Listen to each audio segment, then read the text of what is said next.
columna y baluarte de la verdad, edificando con sana doctrina a la Iglesia de Cristo.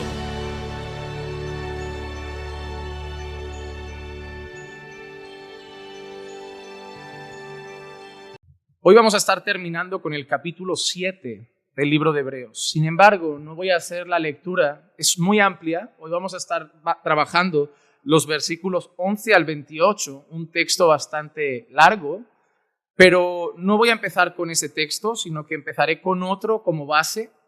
Es el Salmo 110. Leeré los 4 primeros versos y después sí desarrollaré el texto de Hebreos.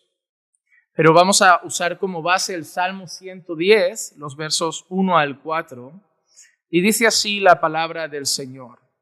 Dice el Señor a mi Señor, siéntate a mi diestra hasta que ponga a tus enemigos por estrado de tus pies. El Señor extenderá desde Sión tu poderoso cetro, diciendo, domina en medio de tus enemigos. Tu pueblo se ofrecerá voluntariamente en el día de tu poder, en el esplendor de la santidad, desde el seno de la aurora. Tu juventud es para ti como el rocío. El Señor ha jurado y no se retractará. Tú eres sacerdote para siempre, según el orden de Melquisedec.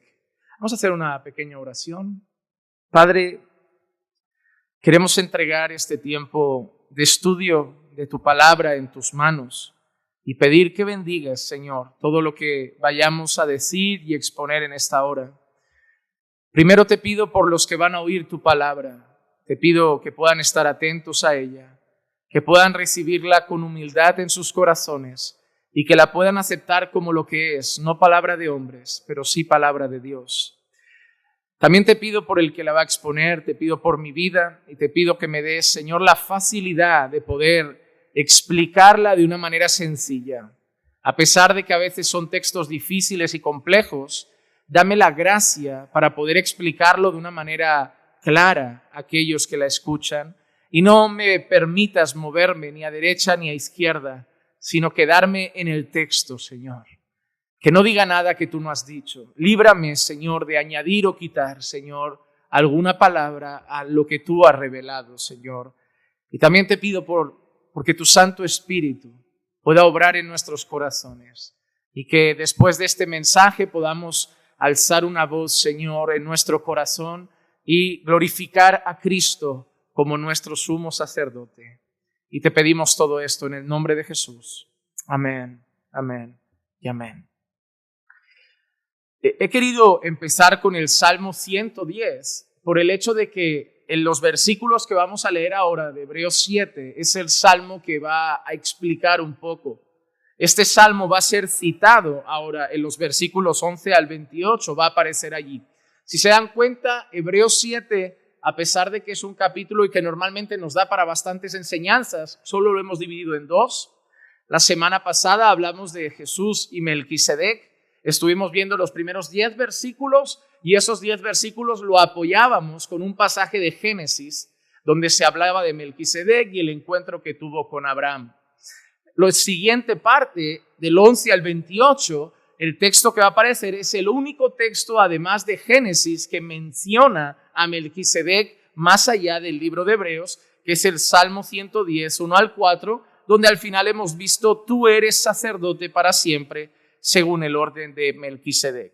Algo interesante de este salmo, yo no sé si se han dado cuenta de la primera frase que aparece. Dice el Señor a mi Señor. Aparecen ¿cuántos señores en S mayúscula? La palabra Señor a veces se designaba para quizá un rey, un amo, un jefe, o alguien que tenía autoridad sobre nosotros, se le llamaba Señor, pero con S minúscula. Cuando nosotros vemos Señor con S mayúscula, la palabra es distinta y solo se utiliza para una persona, para Dios. Pero en este caso aparece ¿cuántas veces? 2. Y no se habla a sí mismo, no es dice el Señor a sí mismo. Es dice el Señor a mi Señor. Entonces el salmista está hablando y ese salmista tiene 2 señores. Tiene un Señor que le dice a su Señor. Así que el Señor, el Dios Todopoderoso, le dice al Señor del salmista, siéntate a mi diestra. ¿Quién es ese Señor del salmista? ¿Quién está sentado a la diestra del Señor Todopoderoso? Jesús. Entonces este salmo es un salmo como otros que podemos catalogar como salmo mesiánico, un salmo que apunta a Cristo. Y una de las maneras en que nosotros vemos que claramente apunta a Cristo es el verso 4, donde alude al sacerdocio eterno de Jesús. El Señor ha jurado y no se retractará, tú eres sacerdote para siempre según el orden de Melquisedec. Así que ese salmo, a pesar de no haber sido escrito por el Señor Jesús, es un salmo mesiánico que apunta al Señor Jesús. Se presenta al Señor Jesús como Señor, nos muestra que está a la diestra del Señor Todopoderoso y nos habla de su sacerdocio eterno según el orden de Melquisedec, además del dominio que tendrá sobre sus enemigos y cómo reinará para siempre. Ese es el salmo que cita el pasaje que vamos a trabajar hoy. Y antes de explicarlo, me gustaría hacer solo una pregunta sencilla, y es: ¿cuál era el tema principal de Hebreos 7? ¿Cuál era? ¿Melquisedec? No, el sacerdocio de Cristo. ¿Ok? Ese era el tema principal. El capítulo anterior nos había enseñado el autor que quería que tuviéramos una esperanza firme, una esperanza segura.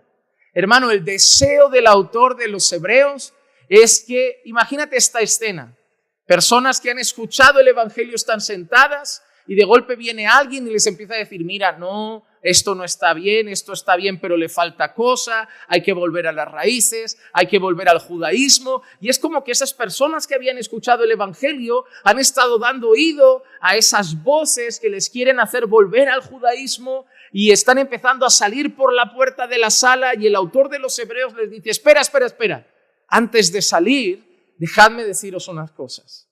Y les va a decir una serie de cosas con la única intención de que vean que donde están ahora, es decir, en Cristo, es donde mejor pueden estar. Y es lo que todo el libro de Hebreos pretende, hermano, darte la seguridad de que no vas a estar mejor en lugar ninguno que bajo el señorío de Jesucristo. Si van a llegar voces a lo largo de tu vida que te van a hacer dudar de tu fe, pueden llegar voces a lo largo de tu vida que te quieren hacer dudar de tus creencias, pueden llegar voces a lo largo de tu vida que te quieren hacer dudar de tus convicciones doctrinales, van a llegar voces a lo largo de tu vida que te pueden hacer dudar incluso del Señor Jesús, pero el autor de los Hebreos nos dice claramente: no hay nadie mejor que Jesucristo. No hay nadie más glorioso, no hay nadie más seguro, no hay nadie más santo, no hay nadie más perfecto, no hay nadie más puro que nuestro Señor y Salvador Jesucristo. Y quiero que eso esté grabado a fuego en vuestros corazones para que tengáis esperanza en Él. En un mundo que pierde la esperanza constantemente, en un mundo donde la esperanza viene y va, vosotros podéis tener esperanza firme y segura porque lo tenéis puesto en Jesucristo. Así que el sacerdocio de Jesucristo es uno de los elementos que usa el autor para mostrar que no tienen que volver a los viejos sacerdotes, que sí, lo hicieron bien, desempeñaron bien su labor, hicieron bien su trabajo, hicieron bien los sacrificios, intercedieron bien por el pueblo, hicieron bien su trabajo mediador dentro de lo que Dios había establecido en ese tiempo. Pero ahora están en Jesucristo. Y es un sacerdote, un sumo sacerdote mucho más glorioso. Y no se les puede pasar por alto, no se les puede pasar por la cabeza ni un solo segundo volver a esos sumos sacerdotes humanos, débiles, cuando ahora están en Jesucristo. Y lo que va a hacer el texto de hoy, y yo quiero que anoten algunos puntos, porque esto es muy importante, porque el texto de hoy nos va a hablar de la anulación del sacerdocio levítico. Hay muchas personas que por no entender la revelación progresiva de Dios, que por no entender lo que Dios ha ido haciendo y mostrando a lo largo de los años, hay muchas personas que hasta hoy todavía se cuestionan, ¿por qué no seguimos haciendo los rituales que hacían los sacerdotes? ¿Por qué no seguimos celebrando las fiestas que celebraba el pueblo judío? ¿Por qué no seguimos celebrando o guardando la dieta alimentaria que guardaba el pueblo judío? ¿Por qué no seguimos haciendo todas las normas que hacía el pueblo judío? ¿Por qué hay gente que todavía se hace esa pregunta? Como si Jesús hubiera muerto por nuestros pecados y nada más. Hermano, el mayor error es mirar a Cristo, que alguien te pregunte, ¿qué hizo Jesús? Y que tú solo digas, murió por mis pecados. Como si la obra de Jesús solo alcanzara tu salvación. No, la obra de Jesús es mucho más gloriosa. Si hoy no estamos sacrificando corderos en el altar, si no tenemos aquí un altar de holocaustos, si no tenemos aquí una pila con agua a la entrada para la purificación de los sacerdotes y todas estas cosas ritualísticas que habían, es por Jesús. Así que Jesús no solo pagó por nuestros pecados, porque si tú lees el Antiguo Testamento y tú lees lo que había en el tabernáculo y tú ves cada elemento y tú ves que había una pila de agua y para qué servía y lo que tenía que hacer el sacerdote antes de entrar y todo lo que se tenía que lavar y limpiar y los rituales de purificación, y tú dices, ¿y ahora qué pasó con todo eso? Es que vino Jesús. Es que vino Jesús. Pero no puedes decirle a la gente solamente es que vino Jesús. Y lo que va a hacer el texto de hoy es explicarnos qué hizo en cuanto a eso Jesús. Así que hoy va a ser una clase bastante importante, llena de puntos interesantes.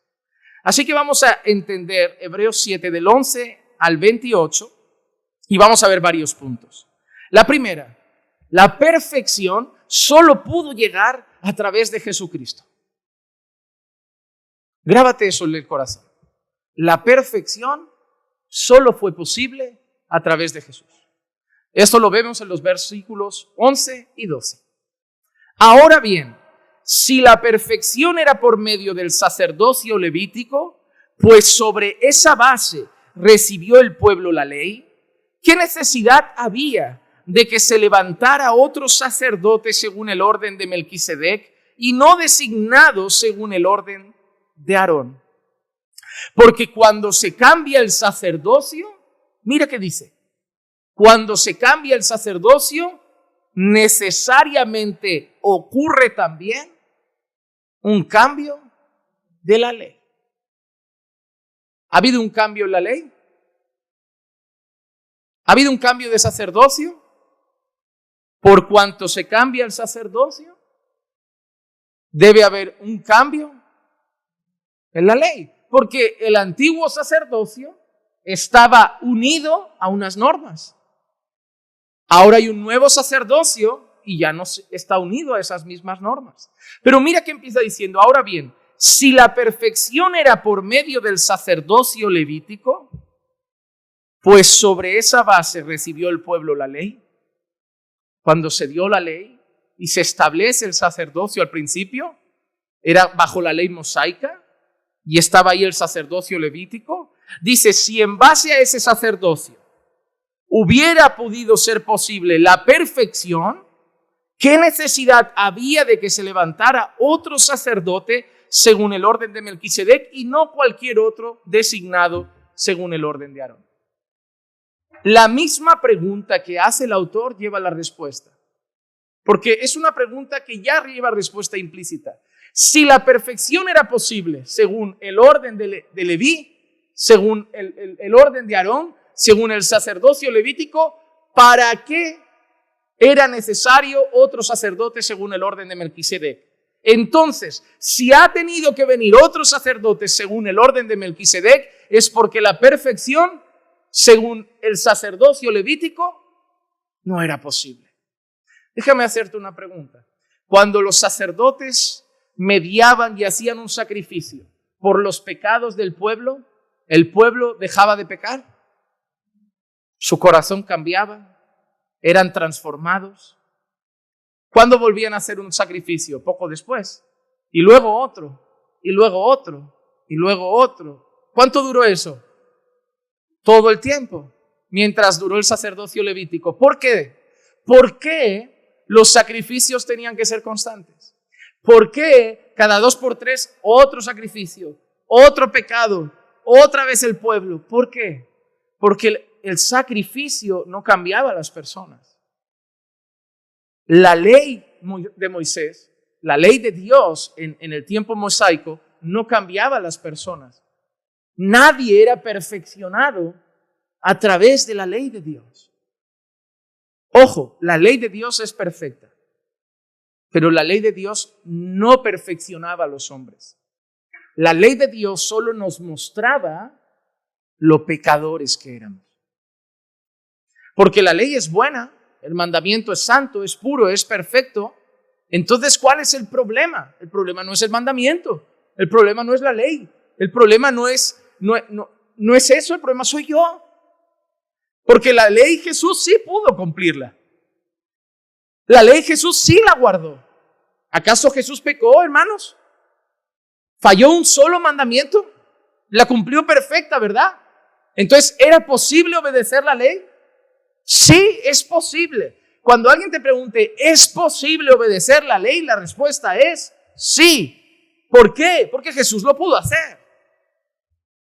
¿Podemos nosotros, simples pecadores? No. Por eso la ley tiene una finalidad. La ley tiene la gloriosa y bendita finalidad de llevarnos a Jesús. Por eso no evangelizamos con un cartel que pone Dios te ama y tiene un plan maravilloso para tu vida. Por eso no evangelizamos diciéndole a la gente sonríe, Jesús te ama. Por eso evangelizamos con la ley. Porque sin la ley la gente no es consciente de que necesita a Jesús. La ley es la herramienta que nos hace entender que no hay salida en nuestras propias manos y nuestra única esperanza es el Señor Jesucristo. La ley es perfecta y muestra lo imperfectos que somos. Pero el problema es este: ¿quién puede ser salvo? ¿Quién puede entrar en esa eternidad gloriosa, santa y perfecta, sino solo gente perfecta? Entonces, ¿cuál es el problema? Que si nosotros no somos perfectos, ¿cómo podemos entrar en esa perfecta, gloriosa y santa eternidad? Porque la perfección de Jesús se nos es concedida cuando nosotros creemos en Él. Nosotros no entramos en el cielo por nuestra perfección, sino que entramos en el cielo por la perfección de nuestro sumo sacerdote. Entonces, si la perfección hubiera sido posible a través de algún sacerdote de Leví, no habría sido necesario Jesús. Si la perfección hubiera sido posible a través de alguien que nos hiciera cumplir perfectamente la ley, no hubiera sido necesario Jesús. Pero como la perfección no era posible a través de ningún sumo sacerdote levítico, tuvo que venir un sumo sacerdote según el orden de Melquisedec. ¿Entendieron el primer punto? Mira lo que dice Hebreos capítulo 9 y versículo 10. Puesto que tienen que ver, y está hablando de los rituales del Antiguo Testamento, las costumbres del Antiguo Testamento. Mira qué dice: puesto que tienen que ver solo con ¿qué? Con comidas, con bebidas, con diversas abluciones y ordenanzas para el cuerpo. Eran rituales externos, ¿te das cuenta? Todos los rituales que se hacían en el Antiguo Testamento eran externos. ¿Sabes que la gente se tenía que hacer rituales de purificación, por ejemplo? Pero esa purificación, ¿hasta dónde llegaba? Hasta la carne, ¿no? Yo me lavaba con agua, yo me purificaba, pero por dentro, ¿quién llegaba? ¿Quién llegaba aquí? Aquí no llegaba nadie, hermano. Y eso es una cosa maravillosa. Que si yo ahora caigo en un pecado grave y me voy a mi ducha en casa, por mucho que me frote con la esponja más dura y me pase el jabón más puro o me frote hasta con salfumán, me puedo limar la piel, pero no puedo limar el corazón. Y lo que necesito que sea lavado es lo de dentro. No que lo de fuera no sea importante, pero necesitamos una obra que empiece de dentro a fuera. Hay gente que puede limpiarse por fuera y no cambiar por dentro, pero si te cambian por dentro, siempre cambiarás por fuera. Y esa obra interna, esa purificación solo es posible a través de Jesucristo.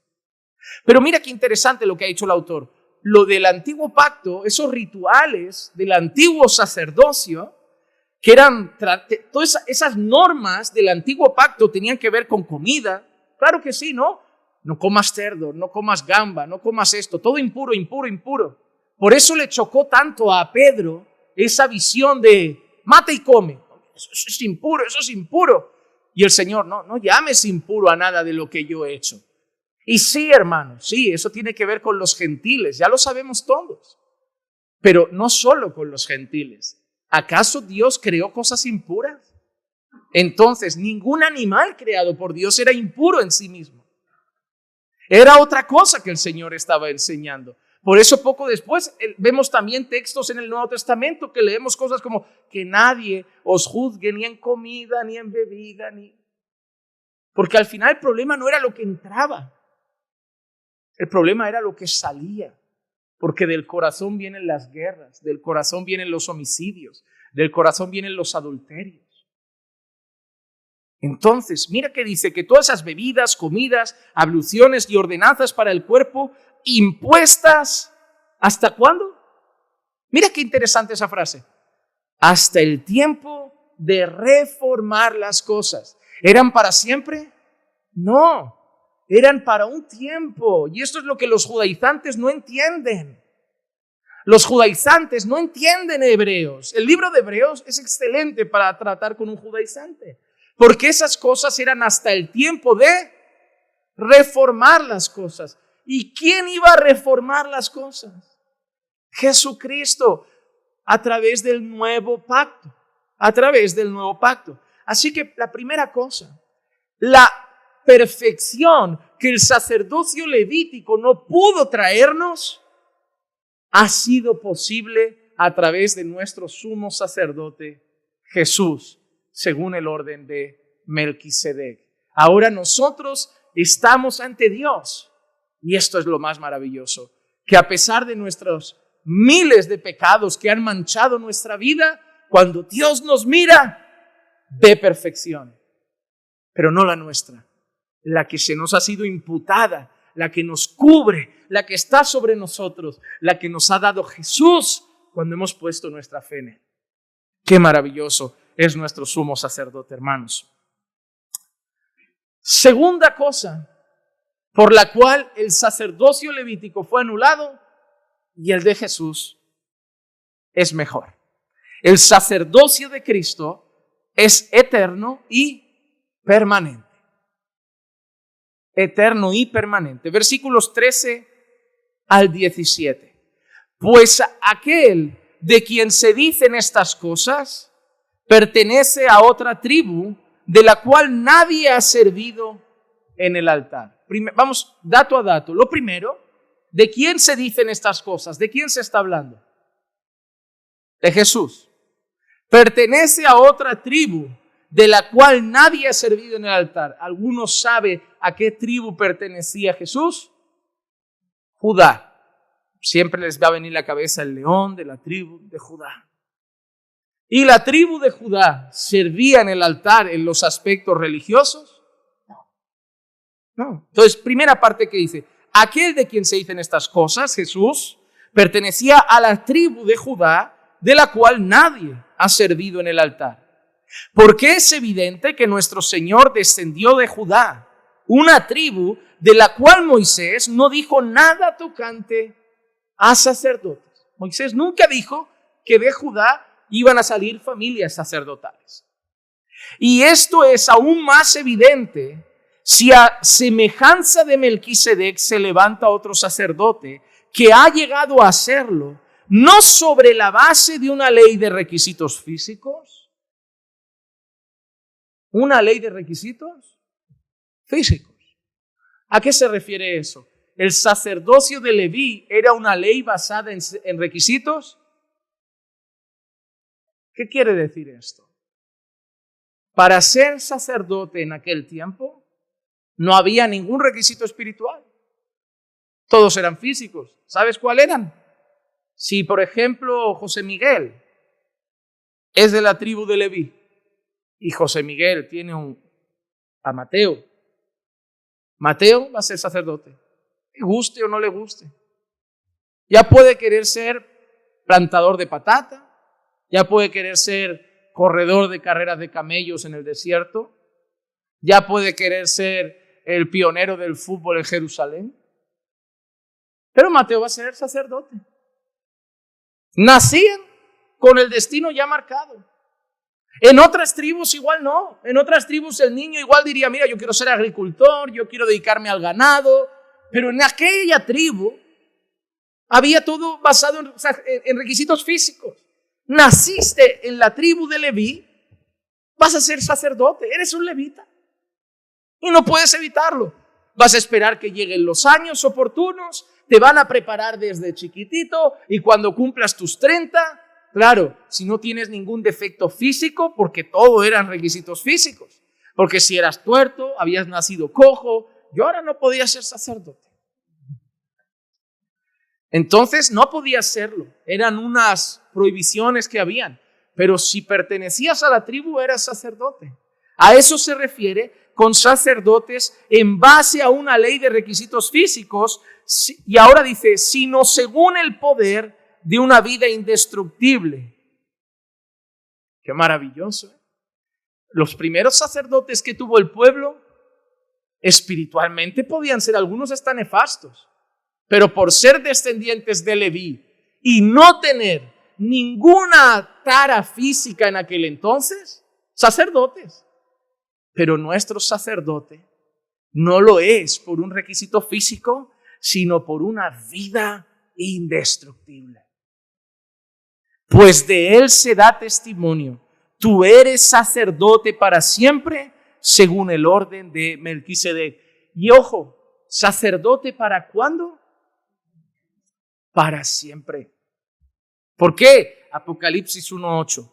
Yo soy el alfa y la omega, dice el Señor Dios, el que es, el que era y el que ha de venir, el Todopoderoso. Un texto que habla del Señor Jesús y se presenta aquí en dos direcciones. La primera, su eternidad y también su inmutabilidad. Yo soy el que era, el que es y el que ha de venir. En mí no hay cambio ni sombra de variación. Y además yo soy el mismo ayer, hoy y siempre, por la eternidad. Imagínate, para que yo estuviera en paz con Dios en el antiguo pacto, yo no me podía poner a cuentas con Dios individualmente. Si tú ahora vienes al pastor, por ejemplo, y dices, pastor, he pecado, he fallado, el pastor no te puede poner a cuentas con Dios, ¿verdad que no? ¿Qué te puede decir el pastor? El gran error incluso es decirle a veces, ponte a cuentas con Dios, como si la persona pudiera hacerlo. Pero realmente lo que le queremos decir es, ve a arrepentirte, ve a buscar a Jesús. Porque el único que te pone a cuentas con Dios es el Señor Jesús. Los hombres no se ponen a cuenta con Dios por su propia cuenta. Yo no me puedo poner a cuenta con Dios. En el antiguo pacto, los hombres no se podían poner a cuenta con Dios solos. ¿Qué utilizaban? Sacerdote. Sacerdote, he pecado. Bueno, pues va a haber que hacer ¿qué? Sacrificio. Yo voy a entrar, yo voy a hacer un sacrificio por el pecado del pueblo, por el pecado de la gente, y a través de ese sacrificio, cuando la gordura se queme, la sangre se derrame, todo quede vertido, la ira de Dios se va a calmar. Y la gente así se ponía cuentas con Dios. Imagínate que llegas al día siguiente, cargadito de pecados, y el sacerdote murió. ¿Quién calma la ira de Dios? Y el próximo tiene 29 y solo se puede con 30. Y este año que hacemos, ¿te imaginas la situación si pasara eso? ¡Qué agobio! Porque tú no te puedes poner a cuentas con Dios. Pero esos sacerdotes tenían un problema. Eran temporales. ¿Qué hubiera pasado si de golpe no nacen niños varones? ¿Qué hubiera pasado si en una generación no nacen niños varones? Obviamente Dios en su soberanía fue proveyendo esos varones, porque proveyó los sacerdotes. Pero había una cosa clara: si nos quedamos sin sacerdotes, la ira de Dios no se apaga, porque solo los sumos sacerdotes pueden entrar allí a mediar ante Dios y a calmar su ira, haciendo un sacrificio para propiciación por nuestros pecados. Pero tenemos un problema, que esta gente muere como nosotros. Y ahora, lo que está haciendo Hebreos es mostrar cuán glorioso es nuestro sumo sacerdote. Porque si yo peco hoy y yo busco a mi sumo sacerdote, me dice: entra ante el trono de la gracia, que yo sigo aquí. Y si yo pego en 30 años y busco a mi sumo sacerdote, va a decir: entra ante el trono de la gracia, que yo sigo aquí. Y si yo me muero y mis hijos pecan dentro de 50 o 60 años, Él va a estar arriba y les va a poder decir, si son creyentes: entra ante el trono de la gracia, que yo sigo aquí a la diestra. Y si ellos mueren y son tus nietos ya los que tienen dentro de 50 años un pecado que confesar, Él va a seguir ahí y va a decirle a tus nietos con 50 años: podéis entrar ante el trono de la gracia en busca de socorro oportuno, porque yo sigo a la diestra del Padre, intercediendo para siempre. Y esa es nuestra confianza, que nosotros moriremos y vendrán otros creyentes y morirán, y vendrán otros creyentes y morirán, porque los hombres van parando su ciclo en esta tierra. Pero nuestro sumo sacerdote lo es para siempre, precisamente porque Él no es temporal, Él es eterno. Y no sabemos cuándo vendrá en su segunda gloriosa venida a buscarnos, pero mientras no venga hay una garantía: alguien estará a la diestra del Padre, calmando la ira de Dios a favor de aquellos que hemos creído en Él. Los otros sacerdotes morían, pero el nuestro siempre está, hermanos.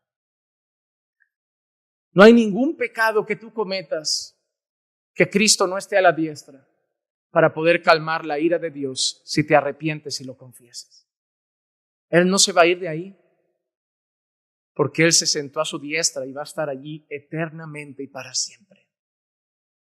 Nuestro sumo sacerdote es eterno. Hemos visto que Él ha logrado la perfección. Él es mejor porque Él es eterno. Y es ahora en el versículo 18 y 19 que nos muestra la clara anulación del sacerdocio levítico. Dice así: porque ciertamente queda anulado el mandamiento anterior. Y ojo, porque estas palabras hay que cogerlas con pinzas, porque no está insultando a la ley de Dios. Cuidado con creer que lo que está haciendo Hebreos, es decir, los 10 mandamientos, son inútiles y débiles. No, la ley es perfecta. Estamos hablando ¿de qué? Del sacerdocio. ¿De qué sigue hablando nuestro texto? Del sacerdocio, ¿ok? No quiero que piensen que se está refiriendo a los 10 mandamientos de Dios como algo inútil. ¿Por qué? ¿Recuerdan el versículo 16? No sobre la base de una ley de requisitos físicos. Y se refería ¿a qué? Al sacerdocio. Ahora, cuando se refiere a una ley débil, ¿a qué se refiere? Hermano, lo débil e inútiles eran los sacerdotes. Eran los sacerdotes. Si además eran tan débiles e inútiles, y ojo, no digo inútiles como hoy lo usamos en nuestra cultura como un insulto, Está en la Biblia no contiene insultos vulgares. La palabra inútil es tan sencilla como sin utilidad. Nosotros hoy la usamos como un insulto a veces, pero es una palabra que realmente no es vulgar en sí misma, porque lo que significa es que no tiene utilidad. Y realmente, para perfeccionarnos a nosotros, los sacerdotes no tenían utilidad. No tenían utilidad. Entonces mira que dice: ciertamente queda anulado el mandamiento anterior por ser débil e inútil, pues la ley nada hizo, perfecto. Ellos no pudieron perfeccionar a nadie. Ese sacerdocio no pudo cambiar el corazón de ninguna persona. Por eso pecaban y pecaban y pecaban y pecaban. Es más, los sumos sacerdotes tenían que hacer sacrificios por sí mismos. Mira si eran débiles. Que si tú dijeras, bueno, ellos eran perfectos y ellos mediaban por un pueblo pecador. No, pero es que eran pecadores mediando por pecadores. Por eso eran débiles. Por eso no tenían utilidad en el sentido de no podían perfeccionar a nadie. Y dice, y se introduce una mejor esperanza mediante la cual, ahora sí, hermano, nos acercamos a Dios. Y esto es bonito. Cuando tú ves la formación del tabernáculo, ves el lugar el lugar santísimo. ¿Quién entraba ahí? El sumo sacerdote. ¿Quién más? Nadie más, hermano. Nadie más. Incluso entraban con cascabeles. ¿Sabían eso? A los sumos sacerdotes se les ponía un cascabel y una cuerda atada. ¿Sabes por qué? Porque si entraban en pecado y mal ante Dios y Dios los desaprobaba, morían. ¿Y saben qué tenían que hacer? La gente pegaba el oído a la puerta. Ahí no suena nada. Tirad de la cuerda que sale tieso. Y salía el sacerdote como Ananías y Zafira en el suelo. Porque imagínate lo débiles que eran. Pero en el lugar santísimo era el lugar de la presencia de... El pueblo entraba en la presencia de Dios. El pueblo podía decir, hoy hemos estado en la presencia de Dios. No, en el antiguo pacto, Dios se manifestaba a veces al pueblo. En el antiguo pacto, Dios mostraba su gloria a veces al pueblo. Pero el único que podía entrar a la presencia de Dios, ¿quién era? El sumo sacerdote. Nosotros vemos a Moisés ahí, pero el pueblo abajo. Y es más, Moisés incluso les dice, oye, Dios no es un Dios lejano, id a hablar con él. Y ellos, no. ¿Ves tú? Cuéntanos. Ya está. Pero ahora tenemos una mejor esperanza. Ahora ya no tenemos un sumo sacerdote débil, tenemos uno todopoderoso. Ya no tenemos un sumo sacerdote pecador, tenemos uno perfecto. Ya no tenemos un sumo sacerdote temporal, tenemos uno eterno. Y ya no tenemos un sumo sacerdote sin utilidad, sino uno que ha perfeccionado todas las cosas. Por eso ahora no tenemos una esperanza en algo débil, sino una mejor esperanza. Y en este sumo sacerdocio, en ese sacerdocio nuevo, nosotros tenemos una mejor esperanza porque ahora, a través de esa esperanza, ¿quién es esa esperanza? Jesucristo, como sumo sacerdote, ahora nos acercamos a Dios. Hermano, ¿tú te imaginas que a un creyente del antiguo pacto le hubieran dicho, pasa al lugar santísimo? ¿Tú sabes lo que habría pasado por su corazón en ese momento?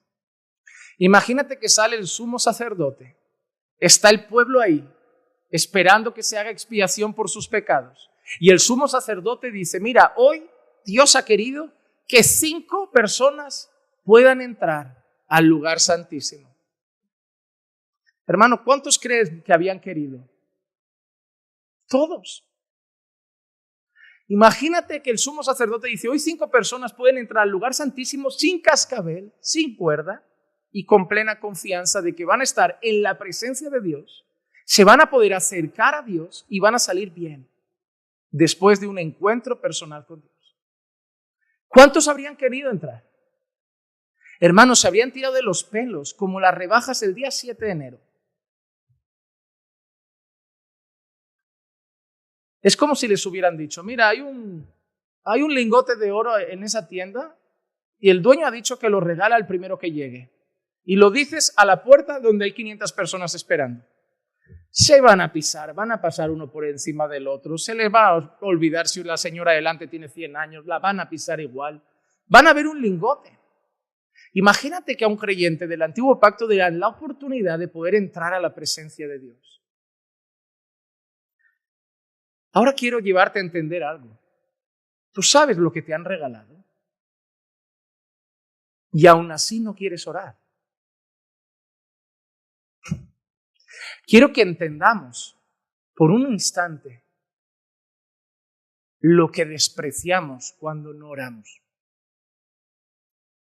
Hermano, nos han enseñado que la oración, no sé si alguien te la ha presentado como que es algo obligatorio, como un castigo. Niño, ora, has orado hoy, pues venga a orar a tu cuarto. No sé si nos la han presentado como cepillarse los dientes o algo. Pero la gente cuando hablas de oración parece que lo ve como una mochila pesada sobre los hombros. Como hay que cargarla porque soy creyente. Pero por un instante yo quiero que veas lo que te han regalado. Nadie en el antiguo pacto podía entrar con confianza a la presencia de Dios. Y a ti te han regalado esto, te han dicho, ya no tienes que ir a buscar al pastor y decirle tu pedido de oración y que el pastor lo lleve al Señor. Ya no tienes que llegar al pastor y decirle, pastor, ore por esto y tú vete a casa esperando que el pastor lo haga porque el pastor es el mediador. Ya no tienes que vivir en tu casa una vida solo de lectura bíblica y el pastor es el único que en su habitación puede orar al Señor y entrar en su presencia. Te han regalado acceso directo al Dios que creó los cielos y la tierra. El Dios que dijo, haya luz y creó el universo, si tú hoy vas a tu habitación por la noche y te arrodillas, te va a escuchar a ti. El Dios que dijo, hizo los mares, hizo a los animales, cuando das gracias por un plato de comida, está ahí y te escucha. El Dios que creó los cielos, la tierra y todo lo que en ellos contienen, cuando tú estás sufriendo y clamas, Él está contigo y te escucha. Y tú prefieres ir a que otros oren por ti y pedir una cadenita de oración.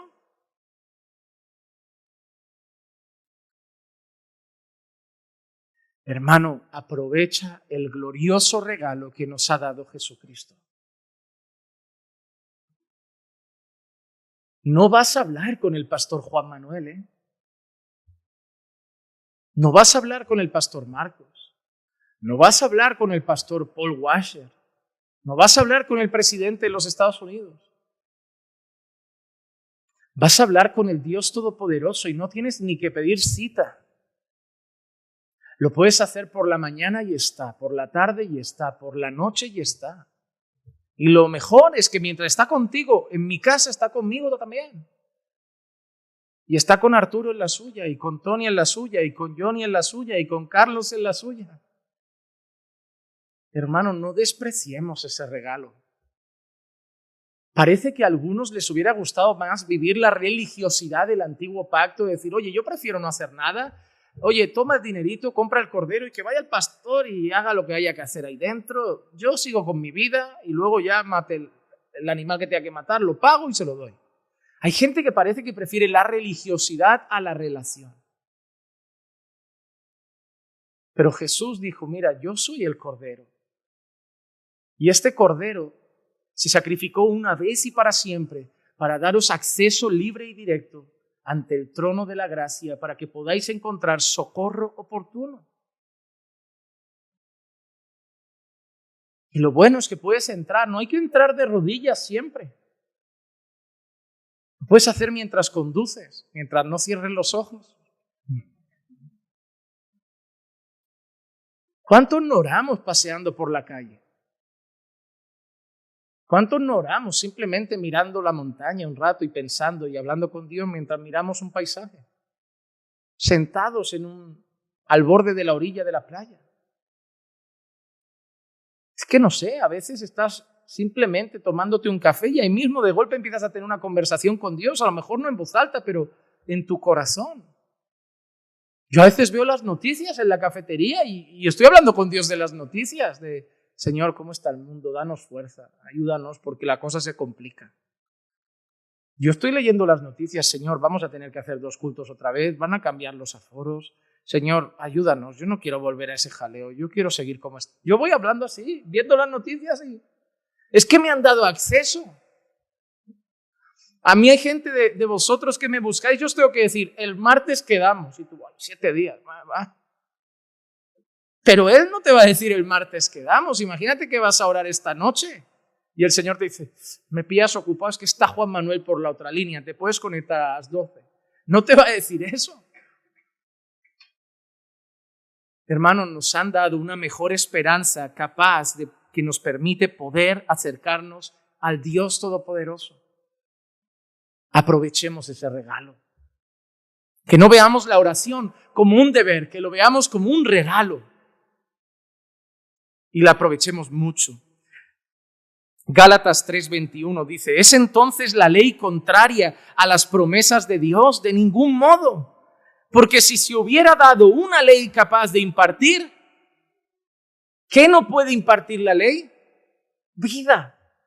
La ley eran normas que mostraba que estábamos muertos, pero no podía dar vida. Si se hubiera dado una ley capaz de impartir vida, entonces la justicia hubiera dependido de la ley. Pero nuestra justicia no es dependiente de la ley. Somos justificados mediante la fe en Jesucristo. Porque la ley no puede darnos vida. Hermano, imagínate que Dios te dijera, solo cumpliendo la ley os podéis salvar. Yo ya no dormía. Porque la iba a romper, aunque me esforzara cada día. Tarde o temprano la iba a romper y encima me encuentro un pasaje que dice, y el que han roto un mandamiento es como si hubiera roto todo. Digo, pues, además yo me conozco, yo hubiera dicho, ya paga, ya me tiro por el puente ya.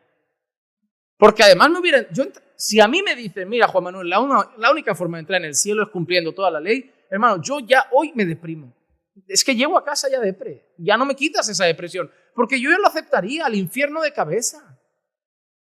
No soy capaz. No significa que me relaje y viva pecando, pero aunque me esfuerce, no soy capaz. No soy capaz. Tarde o temprano voy a fallar a Dios de alguna manera. Pero mi esperanza es que lo que me ha impartido vida es Jesucristo, no la ley. La ley me mostró que estaba muerto y yo fui a buscar vida en el único que me la pudo dar. Yo soy el camino, la verdad y la vida. Y en Cristo encontré vida. Siguiente punto de nuestro pasaje sobre el sacerdocio de Cristo.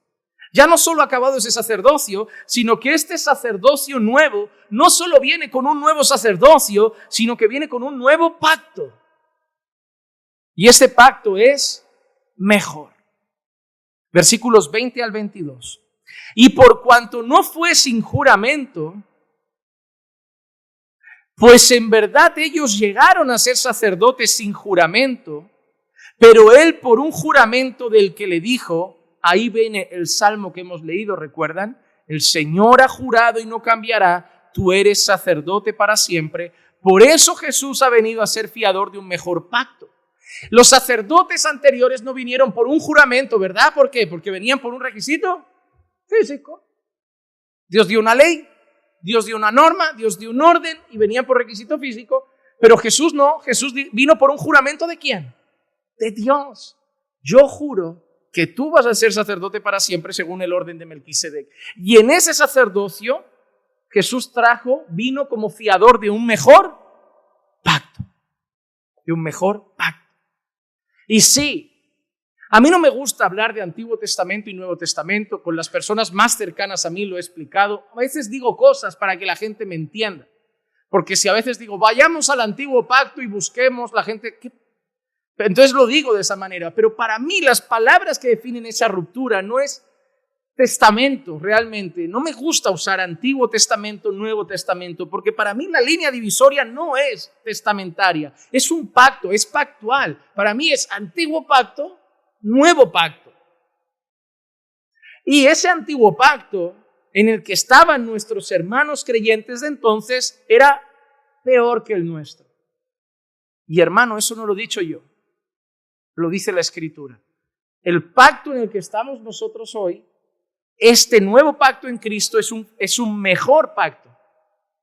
Es un mejor pacto. Y este pacto fue sellado con su sangre. Mateo 26:28.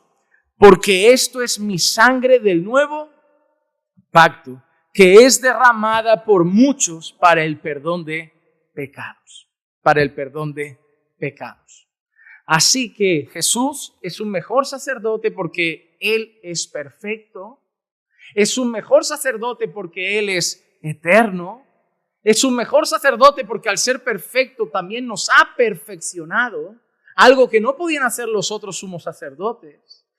Además, este orden ha hecho que el viejo orden sacerdotal quede anulado porque era débil, no tenía utilidad para cambiar nuestra vida, no nos permitía acceder al Padre, y ahora este nuevo sacerdocio en Cristo, según el orden de Melquisedec, nos trae una mejor esperanza que nos permite acceder al Padre, y todo ese sacerdocio nos ha traído un nuevo pacto.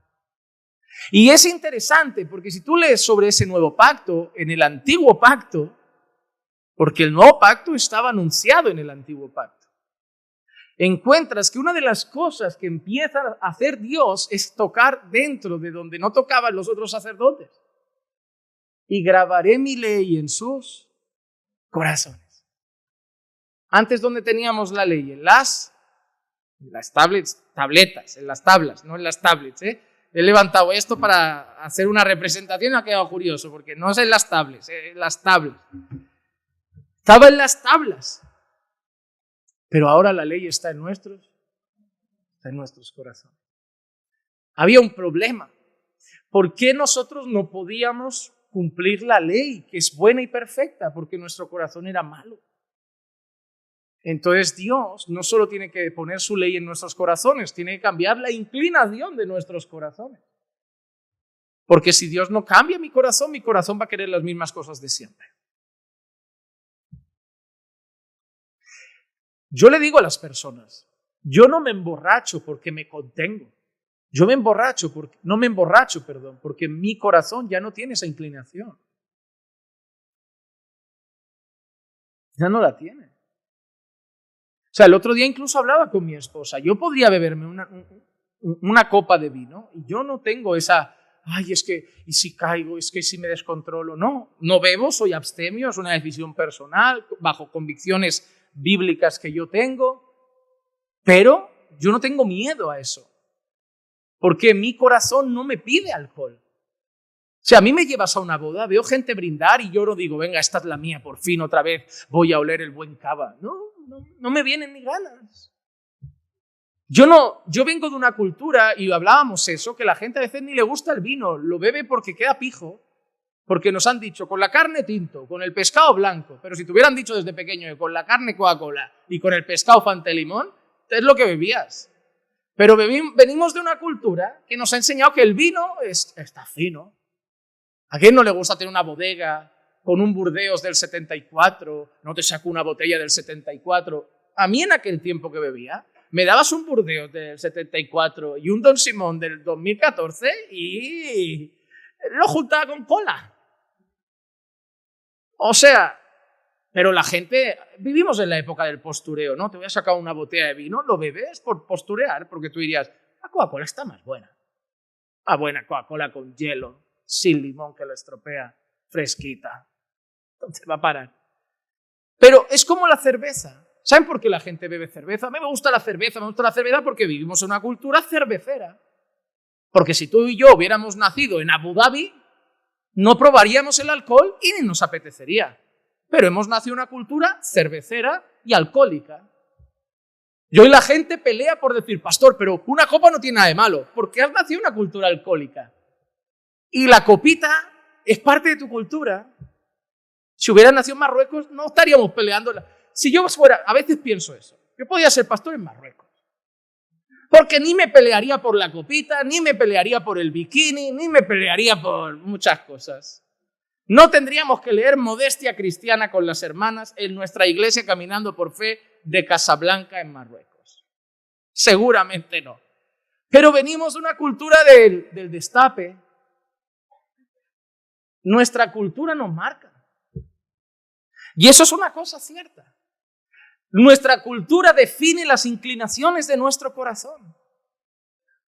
¿O me vas a decir que toda la gente hoy que ahora se ha hecho gay, lesbiana, bisexual, pansexual, cereasexual, yo qué sé, bisexual, transexual, todo lo sexual que hay ahora, los 800.000 tipos de sexualidad, de golpe estaban escondidos bajo una piedra y han salido todos. Es la moda. Es la moda.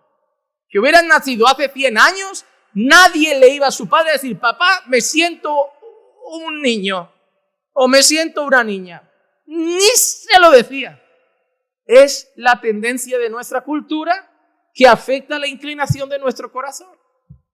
Y por eso si tu hijo ve ciertas cosas de pequeño, esa inclinación tendrá de grande.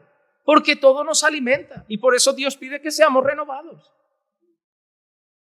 Pero ahora, si me dan normas como no bebas, cuando mi cultura me dice bebe, cuando mi cultura me dice beber es social, es divertido, es bueno, yo no puedo luchar con mi cultura, aunque me pongas una norma. Porque mi cultura ha afectado a mi corazón y entonces mi corazón va en esa dirección. Y a mí me dices, no vayas por allí, pero mi corazón va para allá. Pero porque ahora no me apetece beber. Ni se me pasa, o sea, puedo estar en una terraza con gente y no me apetece, ni lucho, porque la cultura ya no me marca la escritura. Yo ya no soy el que era, porque ahora tengo otro corazón, le apetecen otras cosas. Te aseguro que si a mí ahora me dices, mira Juan Manuel, el día tal, por la noche te llevo a una discoteca en tal pueblo, no te conoce nadie. No te va a ver Felicia, no te va a ver ningún hermano, rienda suelta. Luego vuelves y lo que pasó en Olot se queda en Olot. Yo le voy a decir, no me apetece. Pero que no se va a enterar nadie, no me apetece. Pero es que mi problema ya no es que se enteren. Mi problema es que a mí ahora me sueltas en una discoteca y es que yo no sé ni dónde meterme. A mí ahora me deja, mira, yo ahora parecería un abuelo en una discoteca. A mí ahora me sueltas en una discoteca y voy a empezar. El suelo está pegajoso, la música muy alta, ni se puede hablar con la gente aquí. ¿Por qué hay tanta gente que ha apretado? ¿Qué tanta luz? ¿Y por qué el humo? Me pican los ojos, sacadme de aquí, sacadme de aquí. Voy a empezar así. Y eso es una cosa que a mí me alegra mucho. ¿Sabes qué significa? Soy salvo. Porque puedo hacerlo, pero no, mi corazón no quiere. Porque lo que la ley no podía perfeccionar, el nuevo sacerdocio, el nuevo pacto, sí lo ha hecho. Porque Dios ha quitado mi viejo corazón de piedra y me ha dado un nuevo corazón de carne. Y a pesar de que tengo ciertas luchas, no soy esclavo de esas tendencias. No soy esclavo de esas inclinaciones pasadas de mi corazón. Y lo más glorioso es que, vale, está bien, ya no soy esclavo de eso, pero no solamente no debo hacer eso, sino que debo obedecer aquello. Ya, pero es que además te he dado otra cosa. Te he dado primero un nuevo corazón para que no le guste lo viejo y te he dado mi espíritu para que hagas lo nuevo. Ya está, obra hecha. Lo que la ley no podía hacer porque era superficial, Cristo, el nuevo pacto, nuestro nuevo sumo sacerdote, lo ha hecho porque nos ha perfeccionado desde dentro. Mira si es glorioso. Mira si es glorioso. Me quedan 2 puntos y termino rápido. Y como nuestro sumo sacerdote es glorioso, Él no cambia la ira de Dios un rato. Él no calma la ira de Dios temporalmente. Él nos ha salvado para siempre. Versículos 23 al 25. Los sacerdotes anteriores eran más numerosos. Los sacerdotes anteriores eran más. Claro, Jesús, ¿cuántos es? 1. Los de antes, ¿cuántos fueron? Un montón. ¿Pero por qué eran numerosos? Porque la muerte les impedía continuar. Tenía que venir uno, y luego otro, y luego otro, y luego otro, y luego otro, y luego otro. Pero Él, ¿quién? Cristo, conserva su sacerdocio como inmutable. Si Él es inmutable, su sacerdocio es inmutable también, puesto que permanece para siempre. Por lo cual Él, si Él es sacerdote para siempre, significa que está intercediendo ante el Padre, ¿cuándo? Para siempre. Entonces nosotros estaremos en paz con Dios. ¿Cuándo? Para siempre. Hay gente que a veces no piensa esto, pero yo estoy convencido. Jesús no va a ser nuestro sumo sacerdote ahora, ni en este tiempo, sino que estoy plenamente convencido de que el oficio sumo sacerdotal de Cristo lo va a hacer durante toda la eternidad. Porque lo que indica la palabra es que Él es sacerdote para siempre. Y para siempre va a estar a la diestra del Padre. Sí, ya no va a estar, obviamente intercediendo por nosotros en un sentido de que pecamos, porque en la eternidad no hay pecado, pero la figura va a estar igual. Su oficio no cambia. Él va a estar a la diestra. Mira qué dice: pero Él conserva su sacerdocio inmutable, puesto que permanece para siempre, por lo cual Él también es poderoso para salvar para siempre a los que por medio de Él se acercan a Dios, puesto que vive perpetuamente para interceder por ellos. Hermano, por eso Romanos 8:1 dice: por consiguiente, no hay ahora condenación para los que están en Cristo Jesús, los que no andan conforme a la carne, sino conforme al Espíritu.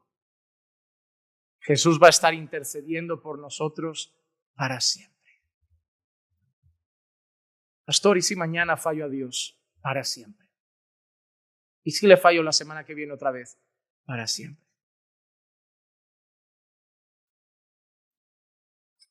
Y nos vamos a volver al judaísmo, que había que esperar que no se murieran uno u otro, chapuceros. ¿No ves lo que le está diciendo el autor de Hebreos a esos creyentes que están comiéndoles la cabeza para que vuelvan? ¿Cómo vais a volver si ahora tenéis este glorioso sumo sacerdote? Y hermano, ese es tu sumo sacerdote.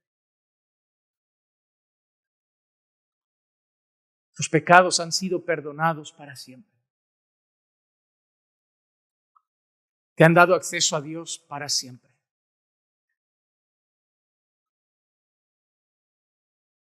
Te han dado vida para siempre. Hermano, no dejes de amar a Jesucristo. No hay nada ni nadie que te haya podido conceder todo lo que has ganado en Cristo. No cambies a Cristo por los placeres de este tiempo.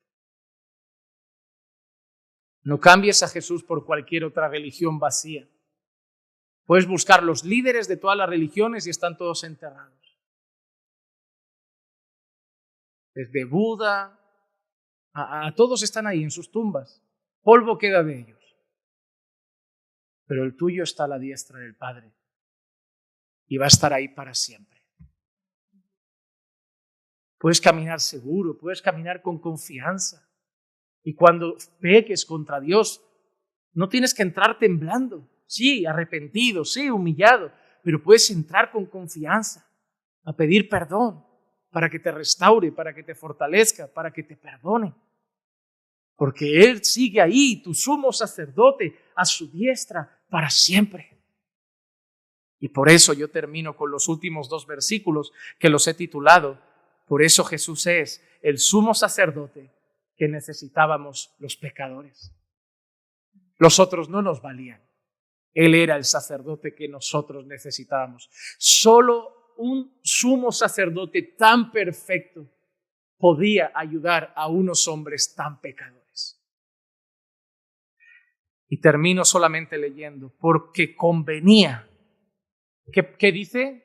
Convenía. Era necesario que tuviéramos tal sumo sacerdote. Y mira cómo es nuestro sumo sacerdote. No es débil, no es inútil, no es pasajero, no es temporal, no es sucio, pecador, que tenía que ofrecer sacrificios por sí mismo. Es santo, inocente, inmaculado, apartado de los pecadores y exaltado más allá de los cielos, que no necesita, como aquellos sumos sacerdotes, ofrecer sacrificios diariamente, primero por sus propios pecados y después por los pecados del pueblo, porque esto lo hizo una vez para siempre cuando se ofreció a sí mismo.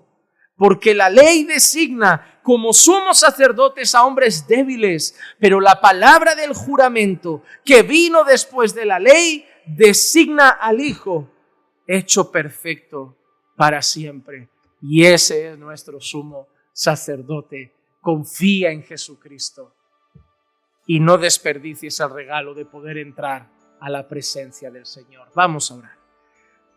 Padre, gracias por tu palabra. Gracias por recordarnos la grandeza, la santidad y perfección de nuestro sumo sacerdote.